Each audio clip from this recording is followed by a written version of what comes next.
The universe was very old. It had been 4 billion years since humans walked on Earth. The Galactic Concord ruled everything now. They were 12 powerful species who believed they knew all the secrets of space. They had mapped every star. They had studied every planet. They thought nothing could surprise them anymore. They were wrong, Ambassador. Velthan was working late in his observation tower. He was a being made of living crystal, and his body caught the light of distant stars. His job was to listen to the universe. He listened for signals, for messages, for anything unusual. Most nights he heard nothing interesting, but this night was different. His machines detected something strange. It was a signal coming from very far away. Velthan checked his equipment 3 times because he could not believe what he was seeing. The signal was old. It was impossibly old. It came from a time before the Milky Way galaxy even existed. Velthan felt fear for the first time in centuries. He studied the signal more closely. It contained numbers and patterns. These patterns matched something in the ancient history files. They matched a species that everyone thought was dead. A species called humans. The record said humans were primitive creatures. They had lived on a small blue planet called Earth. They had just learned to travel between stars when their sun grew too large and destroyed their world. That was almost 4 billion years ago. No one had seen a human since then. So how could there be a human signal coming from the darkest part of space? Velthan sent his report to the Galactic Concord. Within hours, the leaders of all 12 species gathered for an emergency meeting. They argued and debated. Some said the signal must be fake. Others said it could be a trap. But they all agreed on one thing. They needed to investigate. Admiral Crystal was chosen to lead the mission. She was the finest commander in the Concord fleet. She had fought in dozens of wars and explored hundreds of unknown regions. Nothing had ever defeated her. Nothing had ever truly scared her. She assembled a fleet of 50 warships. Each ship was massive and powerful. They carried weapons that could crack planets and shields that could block stars. The crews were nervous but excited. They were about to travel somewhere no one had gone before. The fleet jumped through folded space toward the signal source. The journey took 3 weeks. With each jump, the stars grew fewer. The darkness grew deeper. They were traveling to the void between. The empty space between galaxy clusters where nothing existed. At least nothing was supposed to exist there. On the final day, Admiral Crystal stood on her command bridge. Her scales were gray with age, and her eyes were sharp with experience. Around her, the crew worked quietly at their stations. Everyone felt the tension in the air. "We are approaching the coordinates," her navigator announced. Crystal nodded. "Bring us out of fold space." Slowly. The ship shuddered as reality bent around them. Stars appeared on the view screen, distant and dim. Then the sensors began to fail. Screens flickered. Numbers went crazy. The navigation system reset itself 3 times. "What is happening?" Crystal demanded. "Unknown interference," her science officer replied. "The readings make no sense. There is something out there, but our instruments cannot identify it." Crystal walked closer to the main view screen. She stared into the darkness. At first she saw nothing. Then her eyes adjusted. Then she saw them. Ships. Thousands of ships. They floated in perfect formation in the empty void. Each one was enormous. The smallest was bigger than a moon. The largest was bigger than anything Crystal had ever seen. They were covered in dust and ice. Billions of years of cosmic debris had settled on their hulls, but they were clearly ships. They had engines and weapons and observation decks. They were built by intelligent beings for a purpose. And they had been waiting here in the darkness since before the galaxies formed. "By the ancient stars," Crystal whispered. Her crew was silent. No one could speak. They had found something that should not exist. Ships older than their entire civilization. Ships older than the stars themselves. "Can you identify the markings?" Crystal asked. Her science officer enhanced the image. Through the layers of dust they could see symbols on the hulls, writing, language. It took the translation computers several minutes to find a match, Admiral, the science officer said. His voice was shaking, The language is human. These are human ships. Crixtel felt cold despite her warm scales. Humans. The primitive species that died before the Concorde even existed. They had built these magnificent vessels. They had traveled to the edge of reality. They had done this while the Concorde's ancestors were still swimming in primordial oceans. Everything the Concorde believed about humans was wrong. Send a message to the fleet, Crixtel ordered. All ships hold position. No one fires. No one moves. We observe only. The fleet spread out around the ancient armada. They took scans and measurements. They counted ships and estimated sizes. The numbers were staggering. There were over 8,000 vessels. Together, they contained more mass than most star systems. Hours passed. The ancient ships remained dark and silent. Perhaps they were truly dead. Perhaps they were just empty shells drifting through eternity. Crixtel began to hope this was true. Then something changed. Deep inside the largest ship, a light appeared. It was small at first. Just a tiny glow in one window. Then another light joined it. Then another. The light spread like fire through the ancient vessel. Deck by deck, the ship was waking up. "Admiral, we are detecting power signatures," her officer reported. "Energy levels are rising. The ship is activating." Crixtel gripped the railing in front of her. "Can you determine intent? Are they powering weapons?" "Negative. The energy patterns are unfamiliar. We cannot identify their purpose." More ships began to light up. The second largest vessel glowed with blue energy. A cluster of smaller ships hummed with power. The void that had been dark for billions of years was now filled with light. Then the largest ship moved. It was slow and graceful, like a whale swimming through an ocean. It turned until its front faced Crixtel's fleet. A door opened on its side. A shuttle bay. It was an invitation, or perhaps a command. "Admiral, what are your orders?" her first officer asked. Crixtel thought carefully.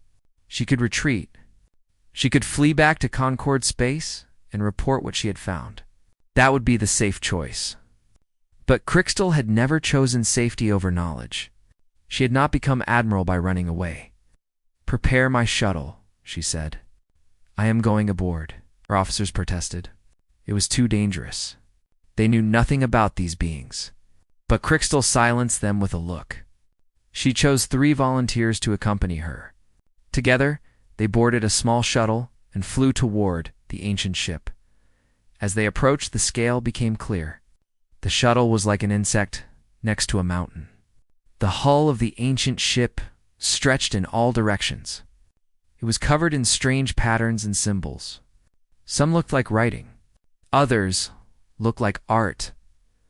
All of it was older than imagination. The shuttle entered the bay and landed softly. The doors closed behind them.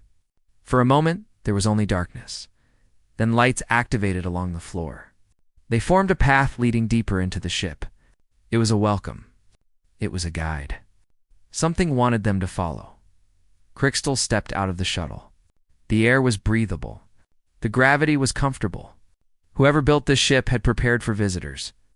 They had prepared for this exact moment. She walked along the lighted path. Her team followed close behind. The corridor was vast and silent. Their footsteps echoed in the emptiness. They passed windows that showed star maps of galaxies that no longer existed. They passed displays that chronicled events from the dawn of time. Finally, they reached a great chamber. It was round and tall with a domed ceiling that showed the void outside. In the center of the chamber, something waited for them. It was made of light. It shifted and changed like a living constellation. It had no solid form, but somehow it felt warm. It felt kind. It felt incredibly old and incredibly sad. The being spoke. Its voice filled the chamber like music. "Welcome," it said. "I am First Captain Alina. I have been waiting for you for a very long time. We have much to discuss about what is coming." Crixtel stared at the being of light. This was a human. This was what humans had become. And somehow she knew that nothing in the universe would ever be the same again, Admiral. Crixtel stood frozen in the great chamber. The being of light floated before her. It called itself First Captain Alina. It claimed to be human. But humans were supposed to be dead. They were supposed to be primitive. They were not supposed to be glowing entities older than the stars. You were afraid, Alina said. Her voice was gentle. That is understandable. Please, let me explain. Crystal found her courage. She had faced enemies across 100 battlefields. She would not show weakness now. Explain then. Tell me what you are. Tell me how you survived for 4 billion years. Elena's light shifted into something like a smile. We did more than survive. We transformed. We became something new. But the story is long. Will you listen? Crystal nodded. Her team gathered close behind her. They all wanted to hear this impossible story. Alina began to speak. She told them about old Earth. She told them about humans who looked at the stars and dreamed of reaching them. She told them about the day their scientists discovered that the sun was dying. Not in millions of years, much sooner than anyone expected. Humans had a choice. They could stay and die with their world, or they could leave and find a new home. Most species would have fled to a nearby star. They would have found another planet and started over. But humans thought bigger than that. They looked at the universe and saw a terrible truth. All stars die eventually. All galaxies fade. Even the universe itself would grow cold and dark someday. Running to another star would only delay the end. It would not prevent it, so humans decided to build something that could last forever. They constructed ships from materials that did not exist in nature. They created them atom by atom using knowledge that took centuries to develop. These ships could survive anything: heat and cold, radiation and vacuum, even the death of the universe itself. But the ships were only the first. Humans knew that flesh bodies could not last forever. Cells break down, organs fail, age claims everyone eventually. So they found a way to transfer their minds into machines. They uploaded their thoughts and memories into quantum, computers built into the ships. At first, they were still recognizably human. They had digital bodies that looked like their old selves. They talked and laughed and argued just like before. But billions of years changed them. Their minds expanded. They learned to think in new ways. They discovered secrets about reality that flesh beings could never understand. Slowly, they stopped needing bodies at all. They became pure consciousness, pure energy, pure light. We became the keepers, Elena explained.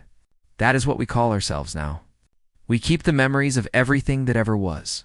Brixta listened with growing wonder. But why? Why stay out here in the void? Why not return to the galaxy? Elena's light dimmed slightly. Sadness colored her voice. Because we made a terrible mistake in the beginning.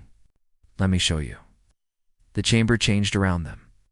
Suddenly, Crystal and her team were standing in a vision of the past.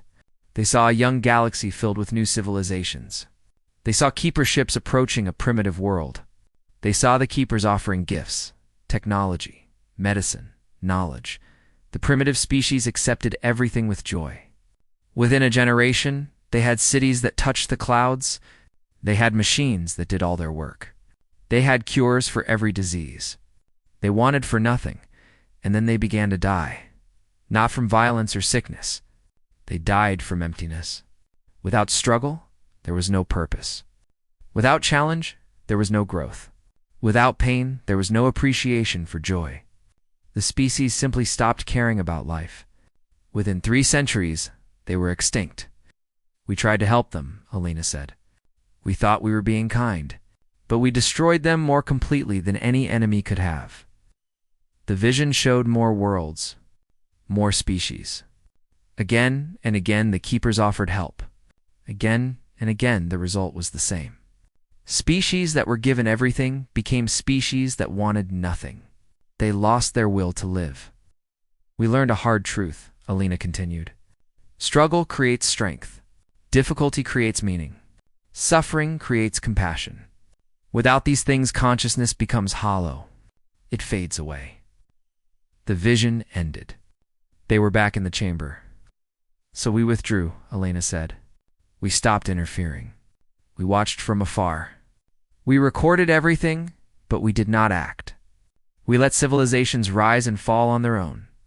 We let species fight and grow and learn. It was painful to watch, but it was necessary. Crystal understood now. The Keepers had been watching the Concord for millions of years. They had seen every war and every peace, every triumph and every tragedy. They had the power to prevent suffering but chose not to. You let us struggle, Crystal said. You let us make mistakes. You let us learn. Yes. And you became strong because of it. The Concord is powerful and wise. You grew into that power through your own efforts. No one gave it to you. One of Crystal's officers stepped forward. He was young, and his voice was sharp with anger. But millions died in our wars. Entire species went extinct. You could have saved them. Alina turned her light toward him. Could we? Or would we have created more hollow civilizations that destroyed themselves from within? The universe is harsh. Life is difficult. But from that difficulty comes everything beautiful. Art, love, courage, hope. These things only have meaning because they are earned. The young officer wanted to argue more, but Crystal raised her hand to silence him. She was beginning to understand. The Keepers were not cold or cruel.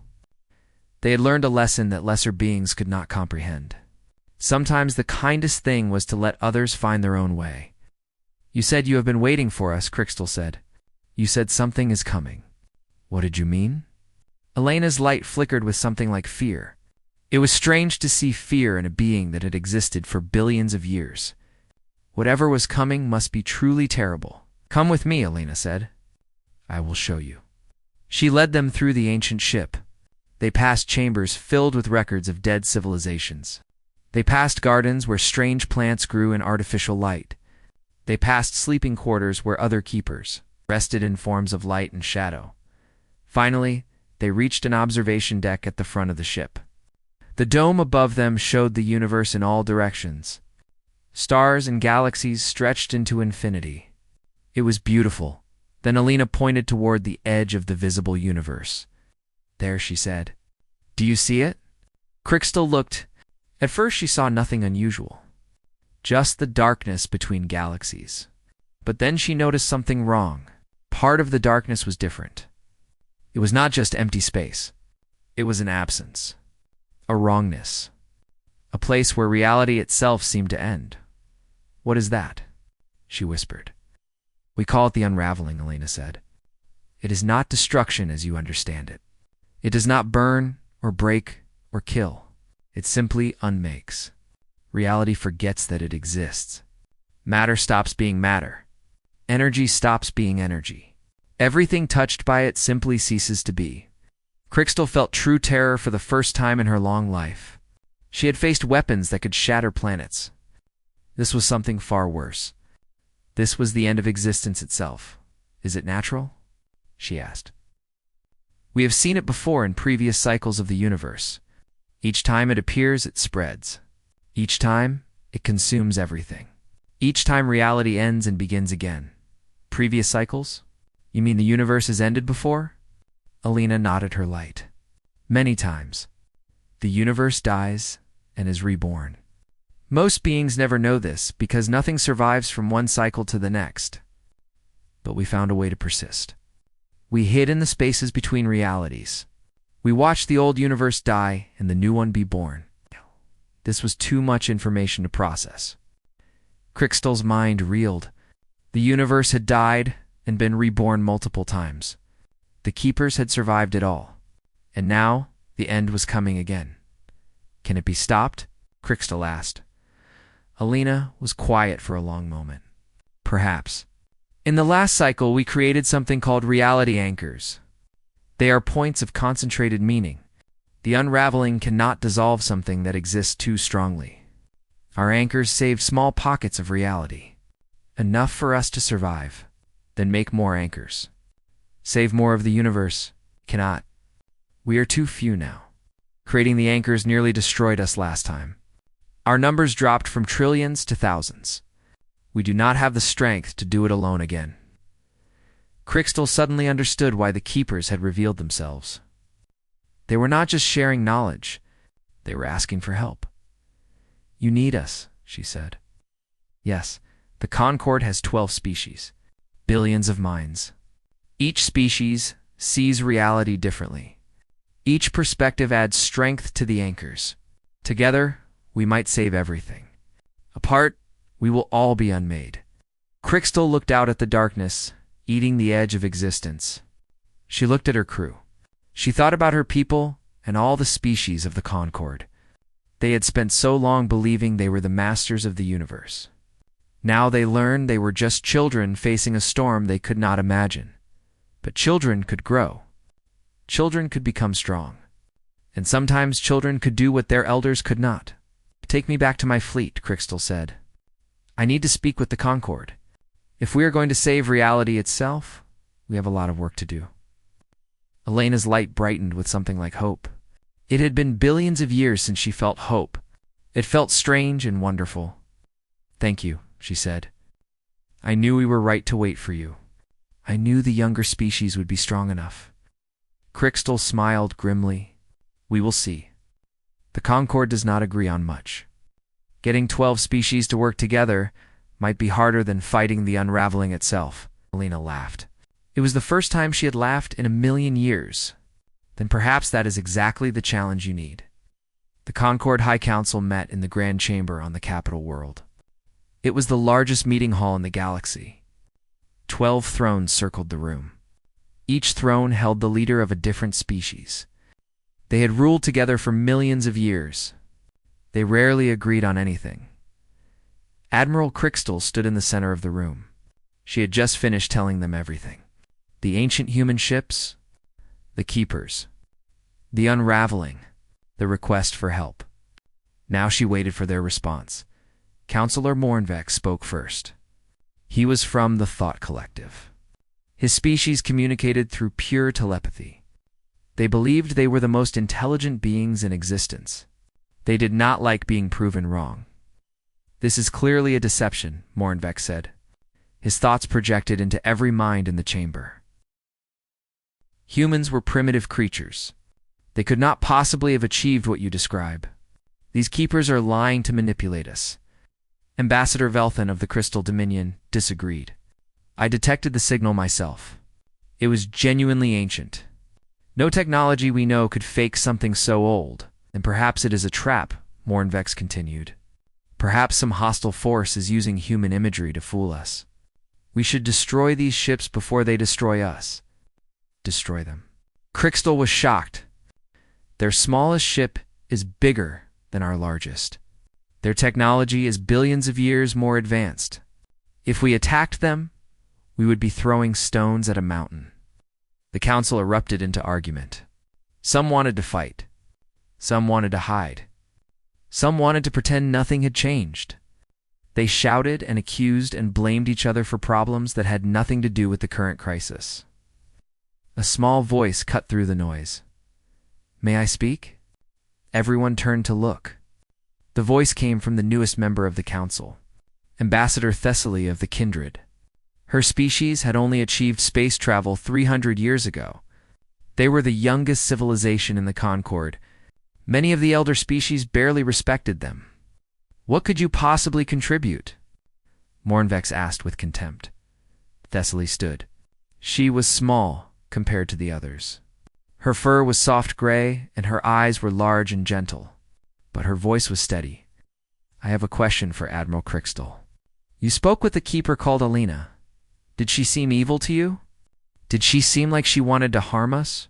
Crystal thought carefully before answering. "No, she seemed sad, and tired, and hopeful. She felt like someone who had carried a heavy burden for too long and finally found someone to share it with." Thessaly nodded.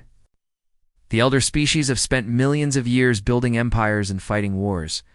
You have learned to see enemies everywhere. But my people are young. We remember what it feels like to be small and scared in a large universe. We remember what it feels like to need help." She turned to face the whole council. "The keepers watched us for billions of years. They saw every mistake we made, every cruelty, every failure, and they still chose to reveal themselves. They still chose to ask for our help. If they wanted to destroy us or control us, they could have done so at any time. Instead, they waited. They hoped we would become worthy partners. The chamber was silent. No one had expected wisdom from the youngest species. I say we listen to them, Thessaly continued. I say we try to help. Because if they are telling the truth, then we are all in danger. And if they are lying, then we lose nothing by talking. Counselor Mornvex sneered. Foolish child. You know nothing of galactic politics.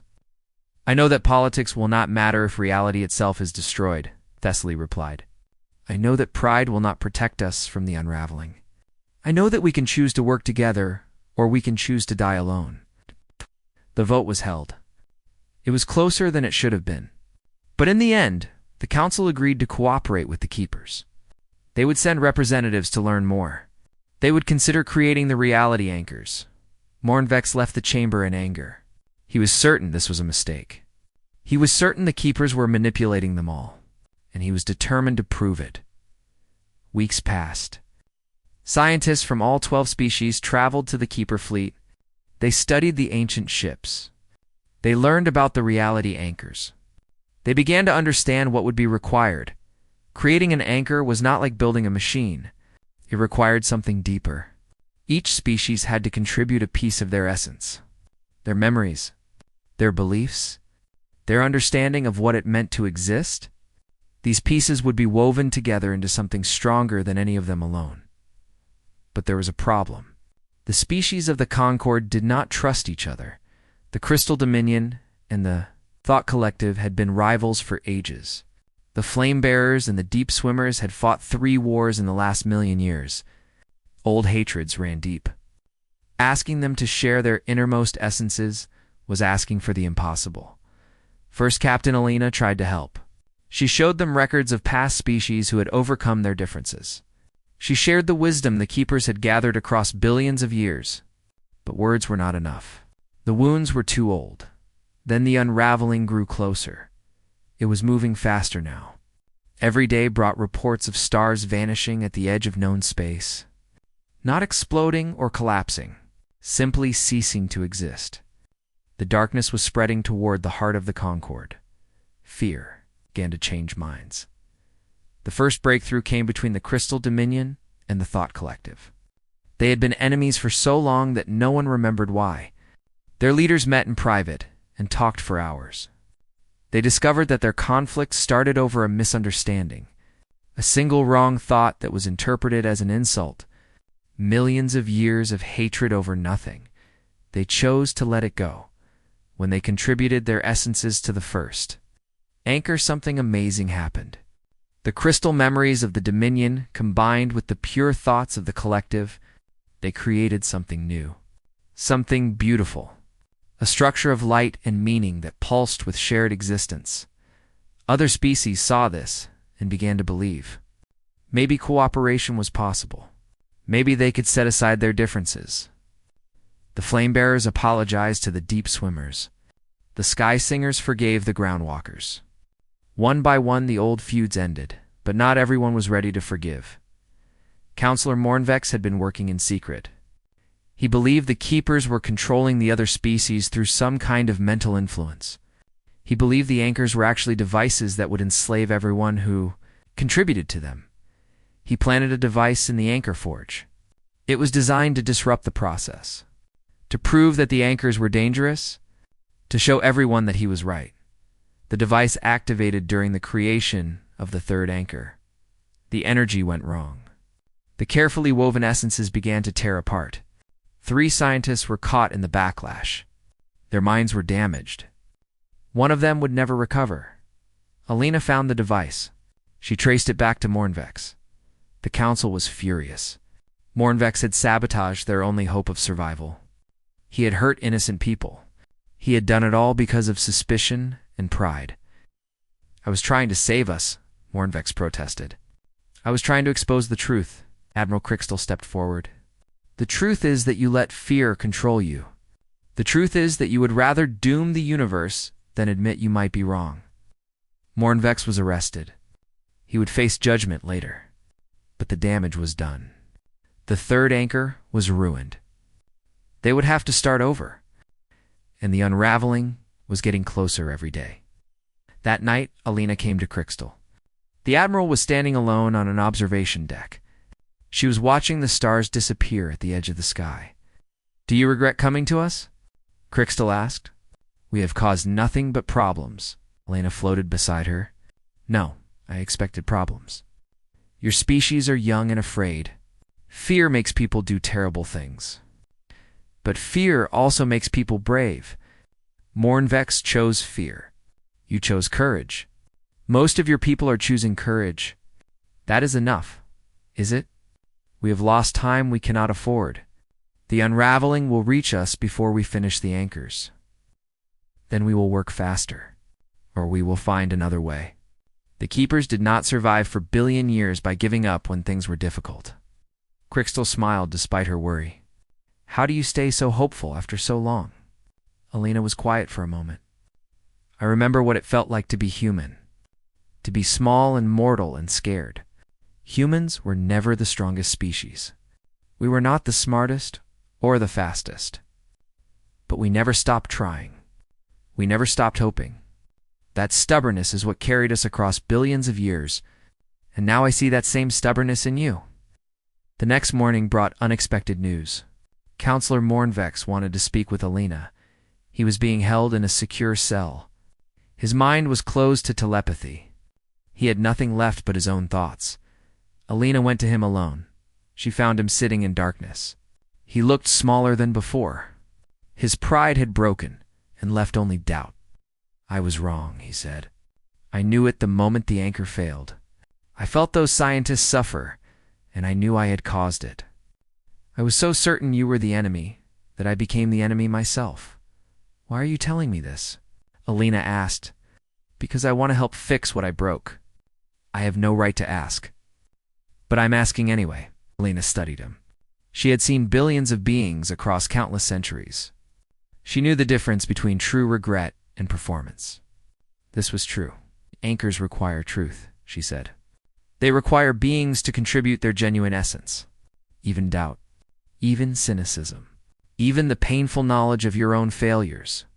These things have value too. They are part of what makes consciousness real." Mornvex looked up with surprise. "You would let me contribute? After what I did? Your doubt was real. Your skepticism was honest. You were wrong, but you were sincere. That sincerity has value. It can make the anchor stronger if you are willing to face yourself truthfully." It was not forgiveness. It was something stranger. It was an offer to transform his mistake into something meaningful. Mornvex made his choice. The reconstruction of the third anchor began again. This time, Mornvex was part of it. He contributed his doubt and his fear and his painful regret. He contributed the hard lesson he had learned about pride and trust. It hurt more than anything he had ever experienced. But when the anchor was complete, it was stronger than any before. It held together perfectly. It shone with the light of truth, even the uncomfortable truths. And at the edge of the universe, the unraveling reached the first anchor zone. The darkness pushed against reality. Reality pushed back. The anchor held. For the first time in billions of years, the unraveling stopped advancing. Alina allowed herself to hope. They were not winning yet, but they were no longer losing. And sometimes that was enough to begin. The war against the unraveling had begun. 7 anchors now held the darkness at bay. 7 points of concentrated meaning where reality refused to dissolve, but it was not enough. The unraveling was vast. It stretched across the entire edge of existence. The anchors protected small islands of reality, while the ocean of nothing continued to grow. Admiral Crystal commanded the defense from her flagship. She had turned the Keeper fleet and the Concord fleet into a single fighting force. They worked together in ways no one had thought possible. Ancient vessels, billions of years old, flew beside ships built last century. The contrast was strange but beautiful. Every day brought new challenges. The anchors needed constant maintenance. The forging of new anchors demanded tremendous effort, and the species of the Concord still struggled to trust each other completely. But something was changing. The flame. Bearers had always been aggressive and proud. They solved problems with force. Now Crystal watched them work patiently with the deep swimmers. They shared resources. They combined their knowledge. They laughed together at meals. The Sky Singers had always been isolated. They lived in floating cities and rarely touched the ground. Now they descended to help the groundwalkers build anchor stations. They learned to appreciate the solid earth beneath their feet. Even Counselor Mornvex had changed. After his redemption, he became one of the strongest advocates for cooperation. His doubt had transformed into determination. His cynicism had become careful wisdom. Alina watched all of this with quiet joy. She spent long hours with Crystal discussing strategy and philosophy. The Admiral had become something like a friend. It had been so long since Alina had a friend. "Can I ask you something personal?" Crystal said one evening. They were standing in the observation deck of Elena's ancient ship. "Of course. What do you remember about being human? Before you became this?" Elena's light shifted with memories. "I remember warmth, the feeling of sun on skin, the taste of food, the sound of laughter. I remember being afraid of dying. I remember loving people who have been gone for billions of years. Do you miss it? Being physical? Sometimes there is a weight to flesh that energy does not have, a realness. But we gave that up to survive. We gave up many things to carry our mission forward." Crystal was quiet for a moment. The mission, preserving memories, recording existence. Was it worth it? Alina turned her light toward the Admiral. "I have watched trillions of beings live and die. I have seen civilizations rise and fall like waves on a beach. Every single one of them mattered. Every love, every dream, every small kindness. The universe creates consciousness so it can know itself. We make sure that knowledge is never lost. But you could not save them.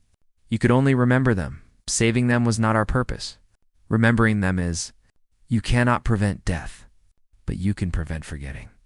And as long as something is remembered, it never truly dies." Crystal thought about her own people, her family, her friends who had fallen in wars long ago. She had thought they were simply gone. Now, she learned that the Keepers had recorded everything. Somewhere in these ancient ships, her loved ones still existed as memories. "That is a beautiful gift," she said softly. "It is the only gift we could give without causing harm. Memory requires nothing from the remembered. It only asks that someone cares enough to keep looking back." The alarm interrupted their conversation. The unraveling had broken through in Sector 7. One of the older anchors was failing. Its energy was not enough to hold back the darkness. Crystal rushed to the command center. Ships were already moving toward the breach. But everyone knew the truth. They were building anchors as fast as they could. It was not fast enough. The unraveling was winning. Alina gathered the other Keepers. They held a council of light. Thousands of ancient minds connected in ways that younger beings could not understand. They debated options. They calculated possibilities. They searched for solutions. One Keeper suggested something that made the others fall silent.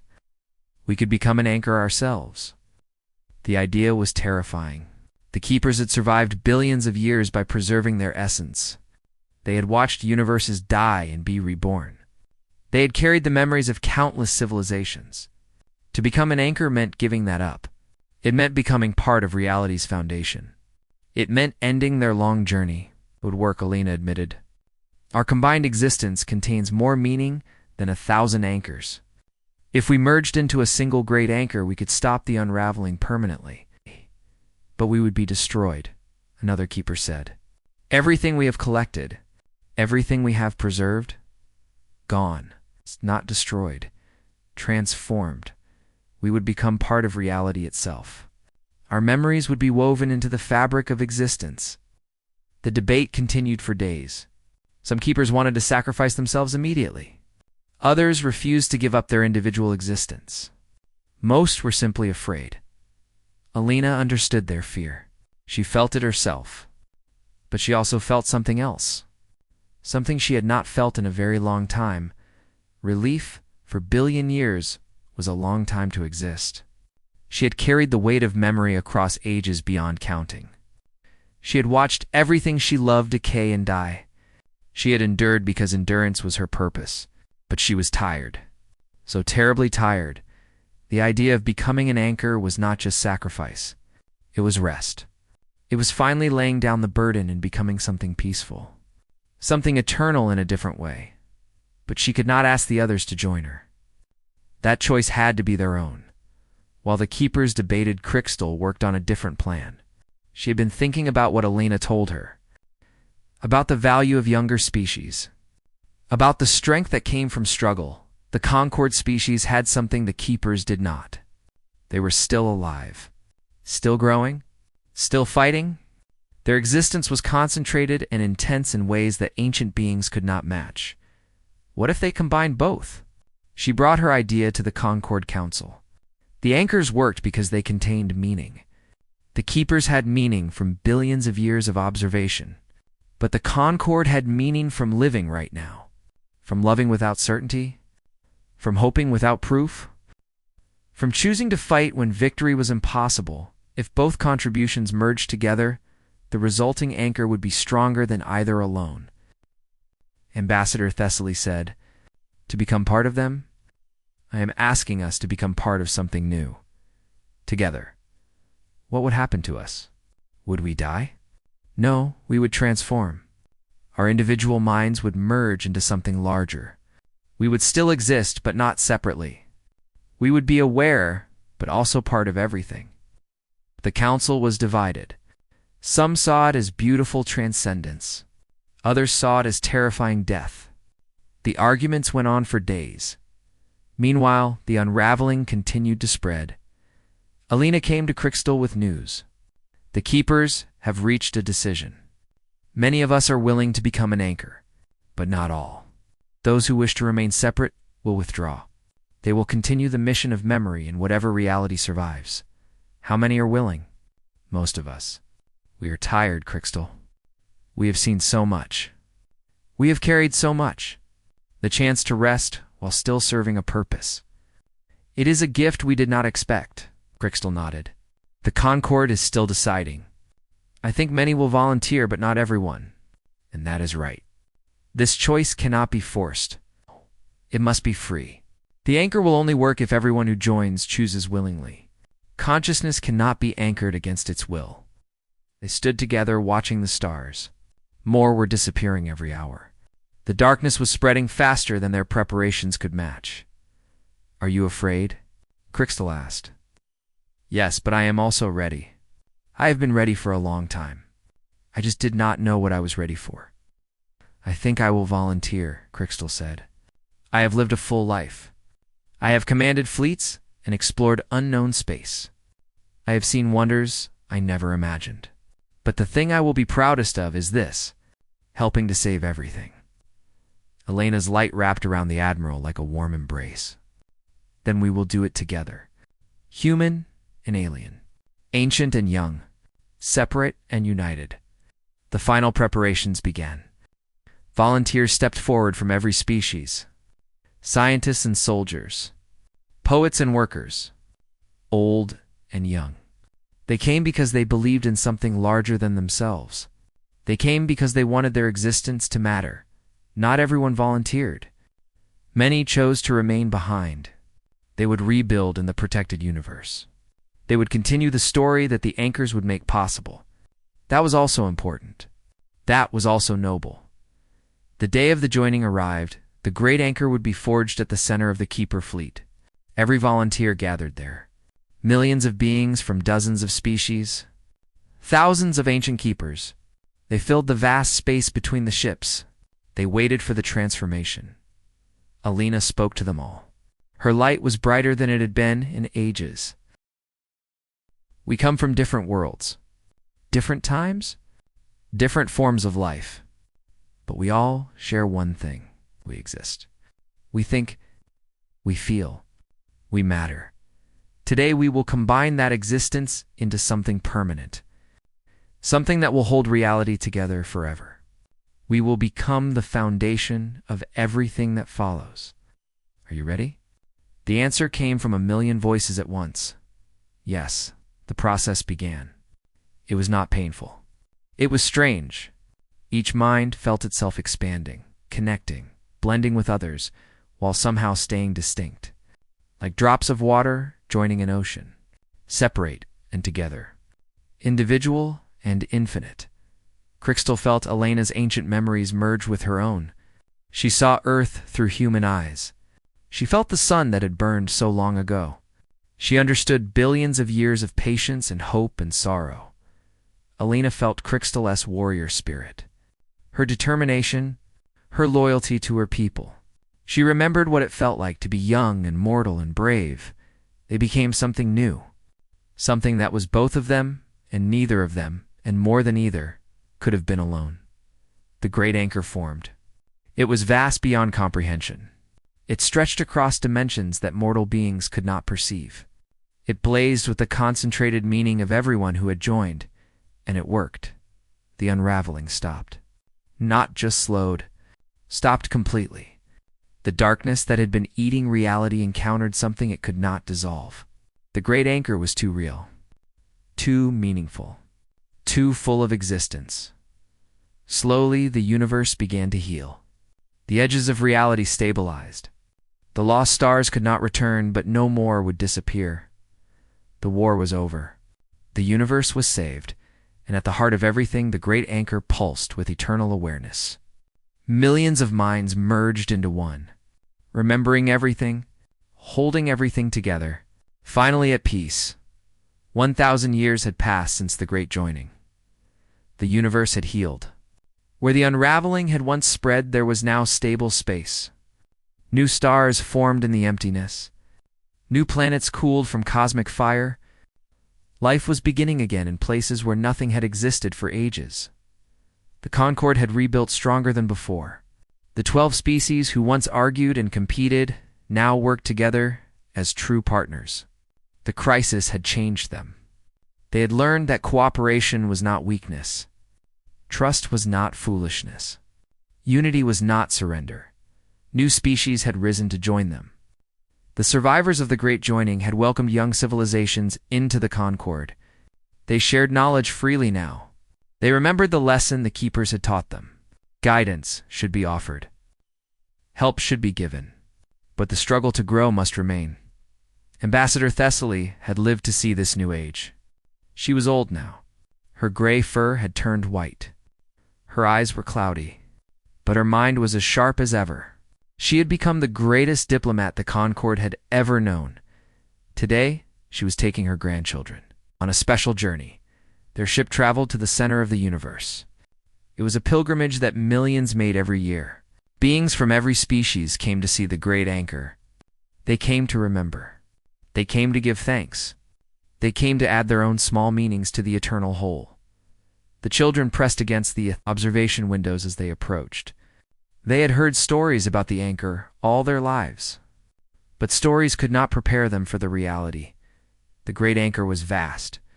It hung in space like a sculpture made of living light. Its form constantly shifted. Sometimes it looked like a spiral galaxy.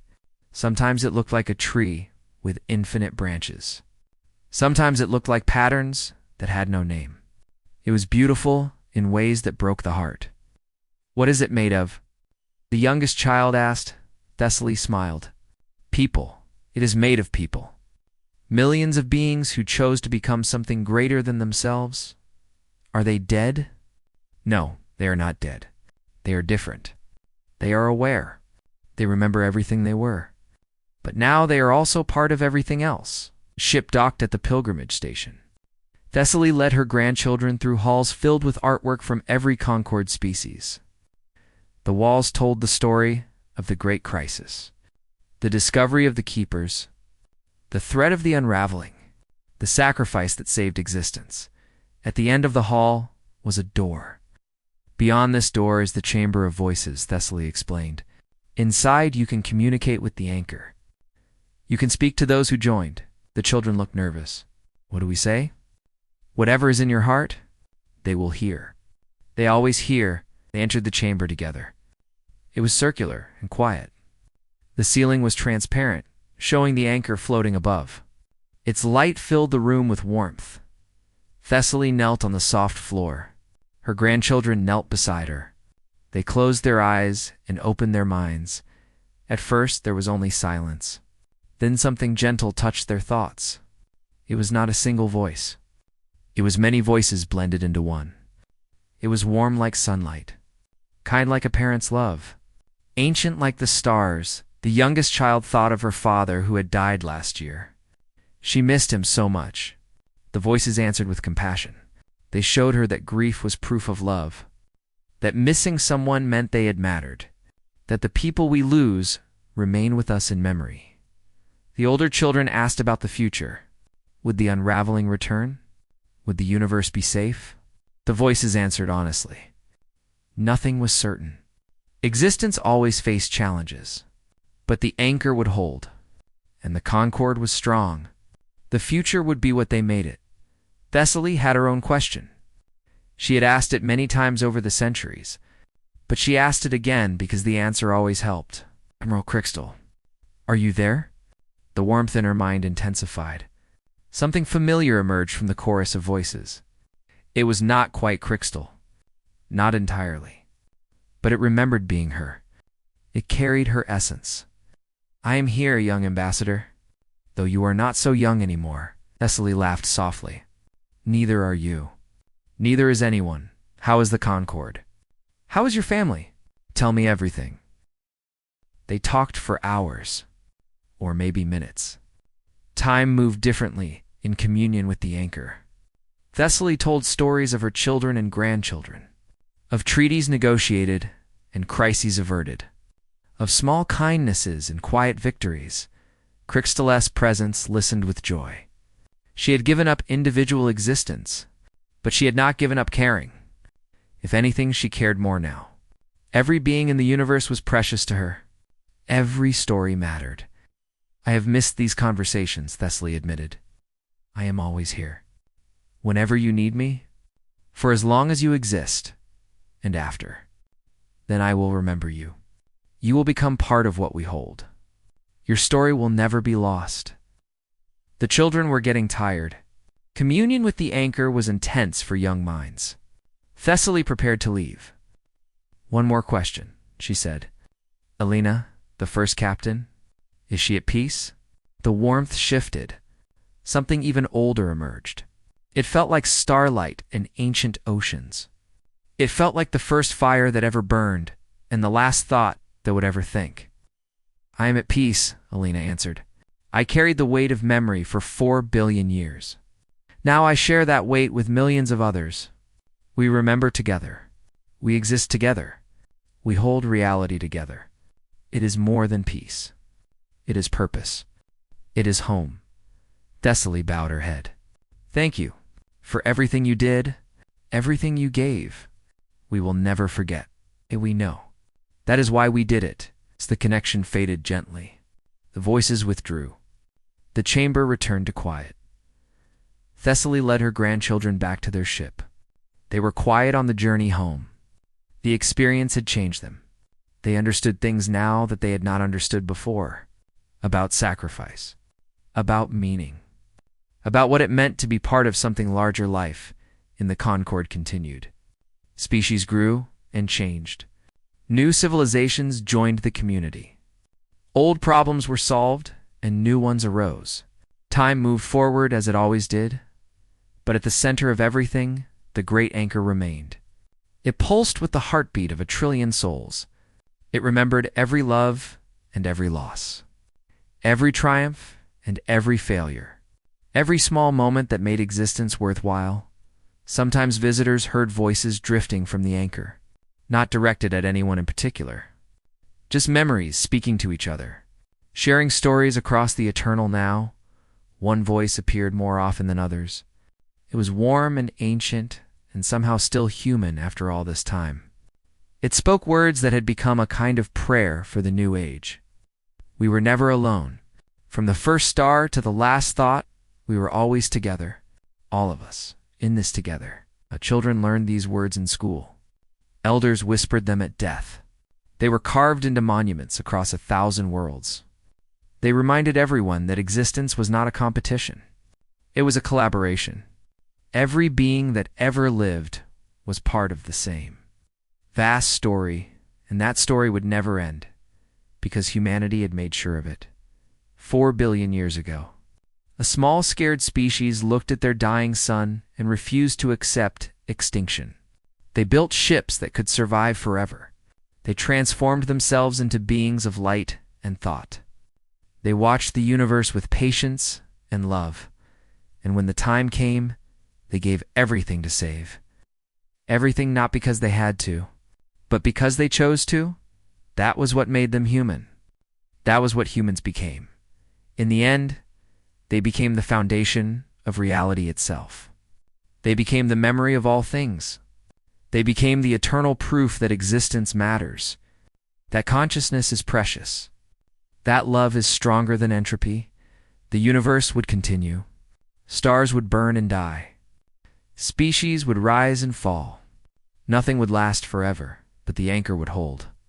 The memories would remain. The love would endure. And somewhere in the infinite light that held everything together, something that had once been. Alina smiled. She had finally found what she was looking for. After billions of years of searching, a home, not a place, not a time, not even a state of being. Home was this moment of eternal now, this communion of souls, this shared existence that asked nothing and gave. Everything home was together, home was forever, home was love, and humanity had brought everyone home at last.